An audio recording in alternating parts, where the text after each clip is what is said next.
Pagi buta, 1 Oktober 1965. Sekira pukul 03.00, Letnan 1 Dul Arif memimpin pasukan Cakrabirawa dengan Sandi Pasopati mengepung rumah Menhankam Pangap Jenderal Abdul Haris Nasution di Jalan Teku Umar 40, Jakarta. Peneliti asal Amerika Serikat Victor M. Fick dalam bukunya Kudeta 1 Oktober 1965, sebuah studi tentang konspirasi, mengisahkan bagaimana Jenderal Nasution meloloskan diri.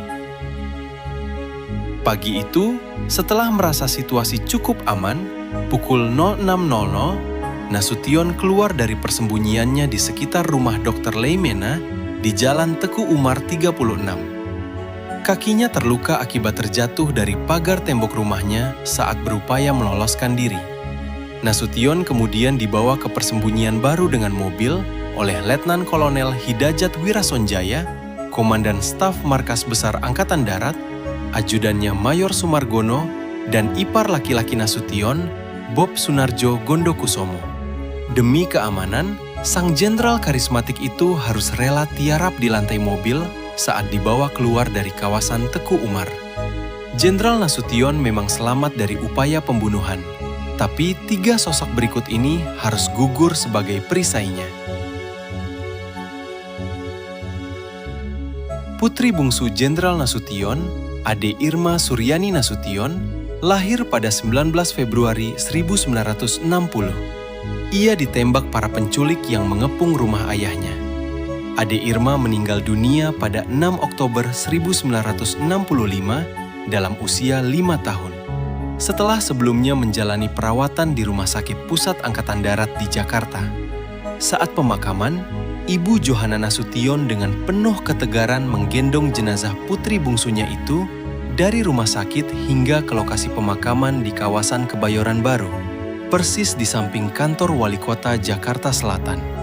Di depan nisan Ade Irma Suryani, tertulis kata-kata yang sangat mengharukan dari sang ayah, Jenderal Nasution.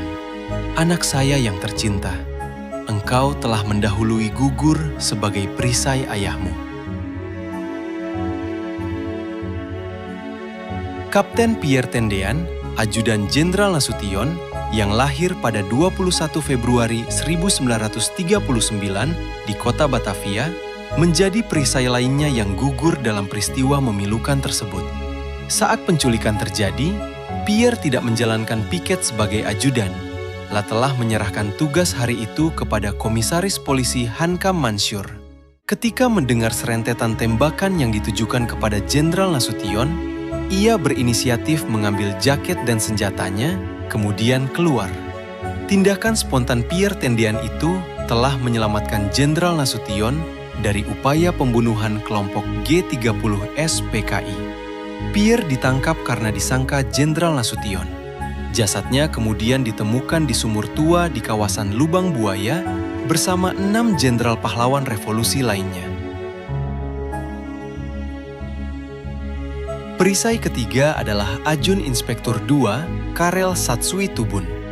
Pagi itu, 1 Oktober 1965, Karel baru saja menyelesaikan tugasnya melakukan penjagaan di rumah Dr. J. Leimena di Jalan Teku Umar 36, Jakarta, yang bertetangga dengan rumah Jenderal Nasution di Teku Umar 40. Para penculik yang mengepung rumah Jenderal Nasution juga menyekap para pengawal di rumah Dr. Leimena. Karena mendengar suara gaduh, Karel Satsui Tubun membawa senjata dan mencoba menembak para gerombolan PKI tersebut. Namun, ia kemudian ditembak dan gugur seketika. Karel Satsui Tubun lahir di Tual, Maluku Tenggara, pada tanggal 14 Oktober 1928. Pemerintah kemudian menganugerahkan gelar pahlawan revolusi kepada Karel Satsui Tubun. Namanya juga diabadikan menjadi nama kapal perang Republik Indonesia jenis fregat KRI Karel Satsui Tubun.